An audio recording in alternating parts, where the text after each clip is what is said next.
building it with concrete. That road was built in 1974-75. So that's the road that evacuates the port from Apapa through Mile 2, Oshodi, Bagada, Uroshoki, Ojota, Ibadan, Oyo, and Obajan Akaba leads to the cement factory of the sponsor of that road. So just go to the gentlemen and women who work in that factory. But you know their personal income is paid to Kogi State. So don't miss it.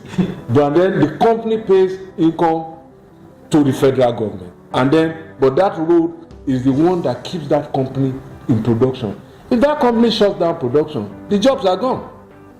The tax incomes are gone. So you see how tax goes both ways, to keep businesses going, to earn more taxes, and to put them back.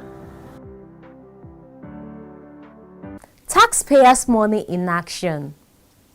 Still on deepening tax compliance, Ms. Esiri Abeyi of PwC was one of our guests in the first installment of this series. How can we then deepen voluntary tax compliance among the citizenry? It's a good question. I think we must look again at the social contract. When companies go out to say they want to sell their products or market their products, there's a deliberate intent about building trust in society so that you then have your natural customers organically flow to you. And that connection is something that's intangible. It's not just about saying, I'm going to sell a product. You're building a brand that people can trust, and then they naturally just want to buy those products. It's the same with tax. With taxes, there is a social contract. If you're going to collect from people, the people must believe that those taxes are working for them. How do you then show to them that the taxes are indeed working for them? There are different agencies who have the obligation to make sure that first we collect the taxes, and then secondly we make the taxes work for the people. But the two need to speak to each other. And so we must go back to that drawing board to say, for every agency that has the duty to collect, having reported properly, how have we used those taxes, and how are we holding accountable those who we have put in positions to help us with the drafting of those laws. And it's the process that we're not necessarily following through on. So everyone has a stake to play here. You have a stake, I have a stake to play in there. The first thing is really about understanding the laws and making sure that we comply. But again, from the agency side, from government side, we need to have agencies that stand true to what the law has said they should do. There needs to be proper reporting, transparency. There needs to be demonstration that those taxes are indeed being used for certain things. And it's very clear what we need them for: education, roads.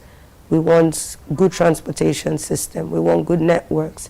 All of those things need to be actively demonstrated in every state, at every federal level, at every local government level. So there's a lot of work that we need to do if we want everyone to be committed to this. That force or bullying effect where we say you must pay the taxes, of course you definitely want to use that sometimes, but then threatening is not always a good way to get everyone on board. And so people need to trust that process. Mr. Irikume was also our guest last episode. Now let's come down to the FRS and the State Boards of Internal Revenue Services. What do you think they need to do differently? Yeah.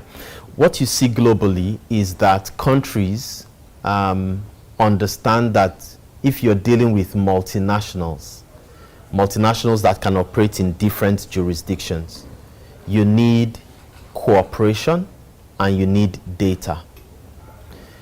The ideal thing to do would be actually to collapse everything into one.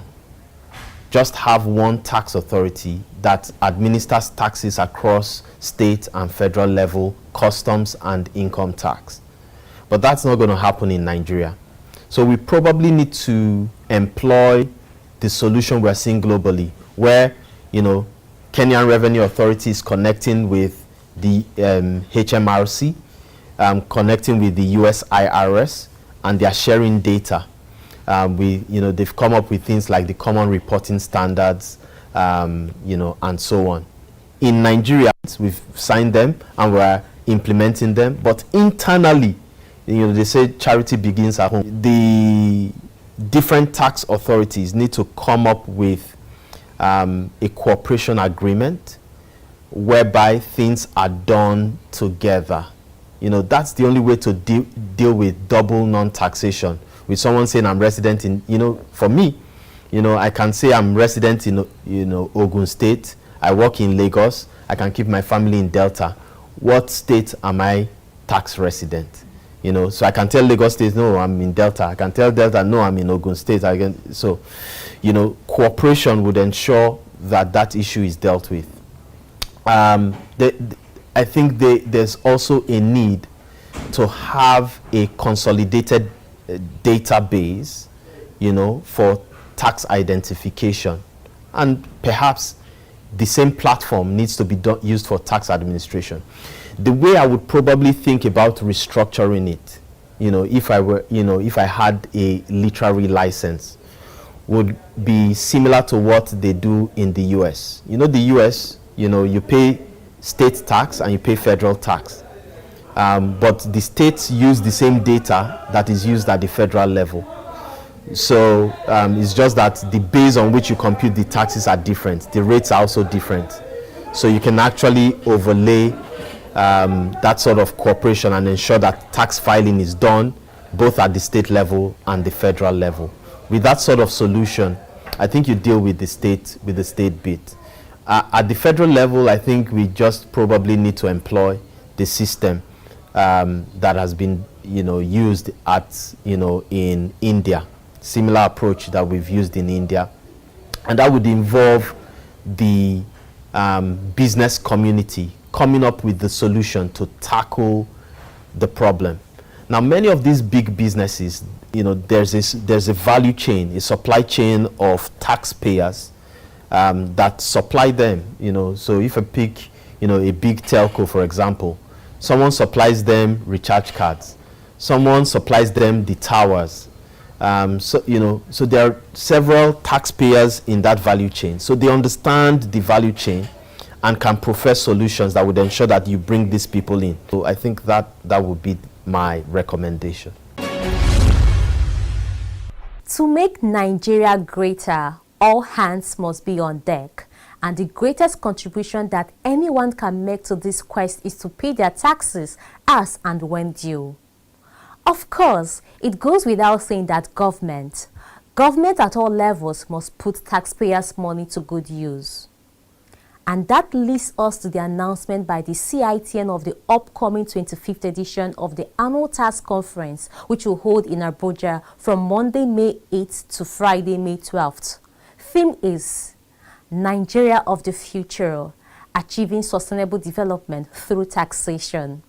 Very apt if you ask us. We thank you for watching. Let's do this again next week. Same station, same day of the week and same time of the day. Remember to share your view on this episode and previous episodes of the program on Twitter, on Facebook, on YouTube, by text or by calling. And remember, you can reach out directly to the FRS through the contact center. It pays to pay your tax.